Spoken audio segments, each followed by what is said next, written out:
Vascaíno do Cerrado.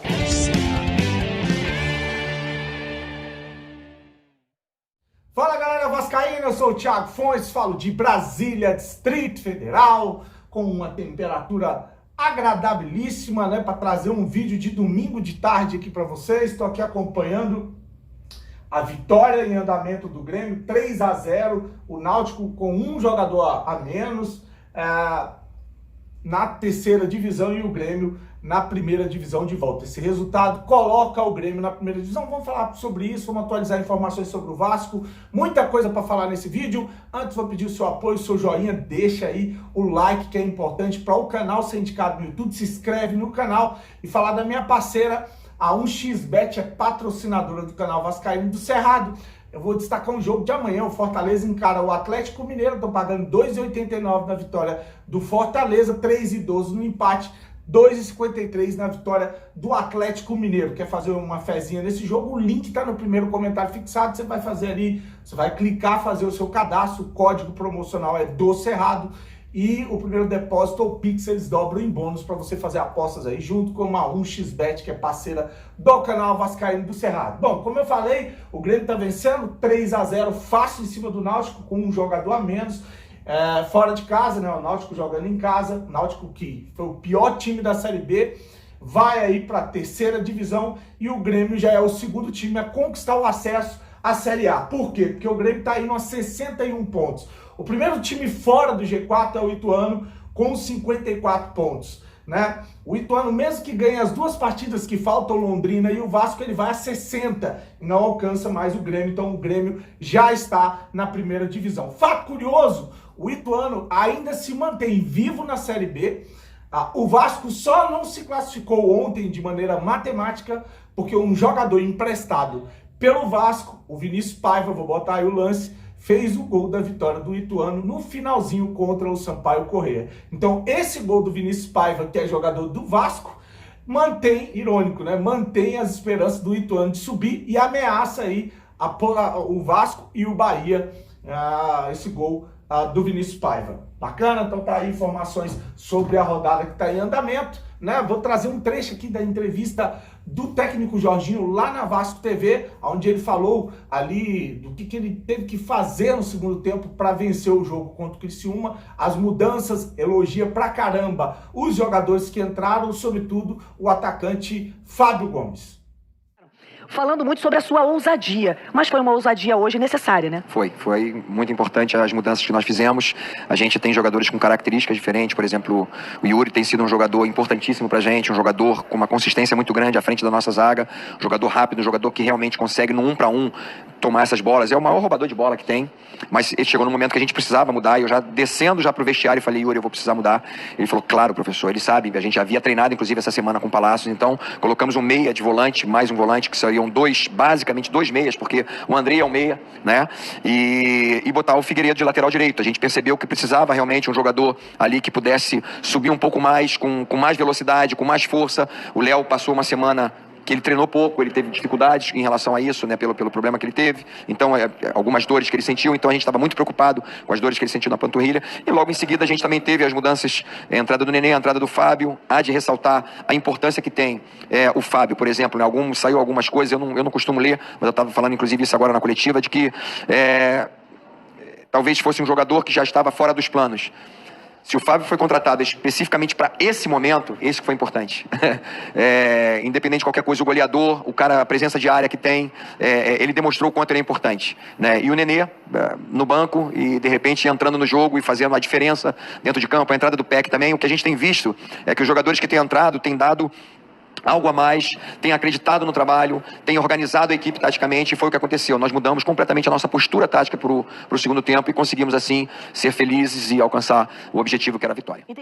Antes de tocar aqui o trecho final desse vídeo, eu vou fazer aqui um apelo, né? Vascaíno ajuda Vascaíno. Você vai lembrar do Gil Vasco, aquele torcedor fanático lá do Espírito Santo, que colocou faixa, que comeu grama, lembra? Eu botei até no TikTok ele comendo grama lá do campo onde o Vasco ia jogar.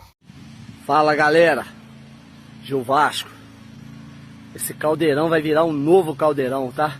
O verdadeiro caldeirão, gigante da 356, aqui é Gil Vasco, representa fácil essa imensa torcida. Aqui em Muriaé representa fácil. Isso não é Nutella, não. Isso aqui é Vasco pra caralho. Não tem esse negócio de modinha, não, de ponto de ônibus, não, parceiro. Aqui é apaixonado, já comeu grama em São Januário, o caralho a 4. Vou comer essa porra dessa grama aqui agora. Vasco, porra! Depois ele fez uma provocação ao goleiro Danilo Fernandes, do Bahia, que tinha rolado aquela treta com o Vasco, e ele foi lá no ônibus tirar foto e provocar, enfim, coisa de futebol, resenha. Então, ele sofreu um acidente, cara, ele caiu da escada e foi internado, num estado ruim pra caramba, e agora tá precisando de ajuda, ele teve alta, né? Ele tá precisando de ajuda da torcida do Vasco para poder custear aí remédio, medicação, contas, né? Porque aí agora ele vai ficar afastado um tempo.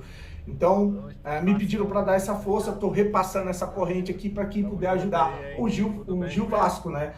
O Pixel 32988734096, que é celular do Marcos Figueiredo Pena. Vou deixar aqui na descrição para você que puder ajudar o Gil com qualquer quantia. Ele vai agradecer aí, uma figura vascaíno e precisa dessa força. Tá? Para finalizar, eu vou trazer um trecho, uma análise feita por integrantes do programa Linha de Passe lá na ESPN, jornalistas que estavam ali debatendo o jogo e a vitória do Vasco em cima do Criciúma ontem, e olha, eles não pouparam críticas, né? E aí aquela situação, má vontade com o Vasco ou realidade dos fatos, né? O nosso time, ele é muito, mas ele é muito limitado, muito fraco.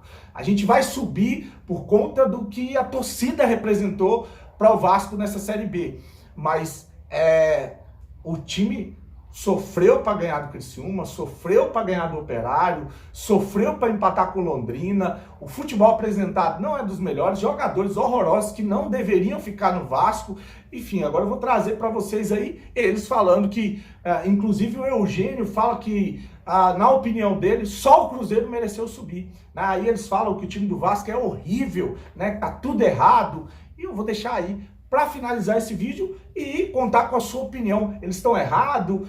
Estão com aquele negócio, daquela antipatia com o Vasco? Ou não, eles estão certos? O futebol apresentado pelo Vasco na Série B foi horrível. Os nossos concorrentes é que não tiveram competência para chegar e tirar essa vaga do Vasco da Série B. Eles, inclusive, chegam a tirar a vaga do Vasco para a Série A. Inclusive, chegam a fazer uma possibilidade, uma conta de que o Vasco pode sim correr risco de não subir para a primeira divisão se perder ou até mesmo se empatar com o Sampaio Corrêa no próximo jogo. Então vou deixar aí e contar com o seu comentário, a sua análise do que você vai ver aí, tá bom? Desejar aí um fim de domingo abençoado. Curte o vídeo, compartilha, se inscreve no canal, fique com Deus. Grande abraço e saudações vascaínas. O empate, Breiler. O empate, os dois podem ir a 60. E aí, dependendo do saldo de gols que o Ituano pode tirar nessas duas rodadas, ele pode ultrapassar o Vasco. Até porque no confronto direto, cada gol que ele fizer é um gol para ele e um a menos para o Vasco. Então existe a chance. Um empate não garante ainda. O Vasco precisa... Vocês estão contando que na próxima rodada o Vasco vai perder, o Ituano... Não, o próprio empate do Vasco. Vai ganhar? O empate do Vasco com... O Ituano tem 50... porque o Ituano ainda vai... Tá. O Ituano tem 2 jogos. O Vasco precisa de 2 empates. Entendi. É que Londrina e Vasco. 2 empates. Ou uma vitória. Uma vitória. Ou 2 empates, o Vasco está dentro. Isso, sim, sem saber o que vai acontecer embaixo. Claro que o Ituano pode... E assim, mas hoje, o que preocupou foi o desempenho do Vasco. Exato. Jogo tenebroso, horrível. O time do Tencate, o Criciúma, conseguiu pressionar o Vasco até quase a metade do primeiro tempo. E ali pressionar mesmo, ter 3 oportunidades claras de gol e não conseguir matar o jogo. E aí o Vasco se vê vivo muito pela torcida, acreditando, o torcedor em algum momento chegou até a se manifestar contra o time, mas numa hora crucial se levantou, e ali São Januário tem, de certa forma, levado o Vasco nas costas, mas foi muito no sufoco, desempenho preocupante. O Jorginho precisa, nesses jogos em casa, sobretudo no próximo, precisa dar recados diferentes. Quando ele começa... O próximo é o último, não tem mais um depois, não. Pois é. Em casa é o último. E começa o jogo com linhas tão baixas, o zagueiro jogando lá atrás, perto da área, isso passa a mensagem para o adversário de que você está inseguro. Então o Jorginho também precisa... Ele já fez uma movimentação importante, que foi barrar o Nenê. E muita gente vai dizer, poxa, olha, o Nenê entrou, resolveu o jogo. Não necessariamente. Era necessário barrar o Nenê, porque não vinha jogando bem. E aí, nesse contexto, o Nenê funciona melhor no segundo tempo, que entra como fator novo, um cara que pode adicionar bola parada, que adiciona qualidade, poder de definição na área. Então, nesse aspecto, não recrimino o Jorginho, mas mais pela postura do time, que foi muito conservadora no começo. É Vasco e Sampaio Corrêa a próxima rodada. Sampaio Corrêa, em casa, ele vai muito bem. Fora de casa, ele tem campanha de rebaixado. Ele tem uma vitória só. Igual o Vasco. Uma vitória em 6 empates e 11 derrotas. Ele tomou 25 gols e marcou 8. Então é o seguinte... Dá para reclamar o adversário que caiu no colo nessa... Não quer dizer que ele já venceu, mas é um adversário que, normalmente, ao longo das 18 rodadas que jogou fora de casa, e essa é a última, ele não variou, ele só ganhou uma partida. Então... o Sampaio Corrêa, com a derrota de hoje por Ituano, ele sai da disputa, praticamente. Ele ainda sonhava com a classificação. Apesar da inferioridade de investimento, né? É um menor orçamento. A gente conversou Eu acho o Sampaio Corrêa um caso à parte até na segunda divisão. Perto das outras potências estão brigando. Potência dos grandes, ele se intrometeu numa briga que ele não tinha... Jogando em casa, né? E usando o fator casa. O Léo Condé, que é o técnico, conversou com a gente essa semana no nosso podcast Rolou Melão e estava falando da dificuldade que é para ele sair. Aí o que ele fala para os adversários também quando vão para lá é difícil para os adversários, né? Só que eles têm que sair 19 vezes. Vai lá uma vez, né? Exatamente, eles têm que sair 19 vezes. E é isso. O Vasco tem essa vantagem de jogar em casa contra um time que vai muito mal fora de casa. E que ganhar o jogo. Tem mais interesse. E que não tem mais interesse. Vamos falar a verdade? Foi um passo muito grande para a classificação hoje. O Breyer está sendo muito alarmista, né? Muito prudente, talvez. Acho que assim, primeiro é bom lembrar, hoje o Bahia e o Grêmio estão entre o Vasco e o Ituano. Quer dizer, você tem outros... Sim. Claro, o Grêmio vai jogar ainda contra o Náutico, a tendência é ganhar e voltar a passar.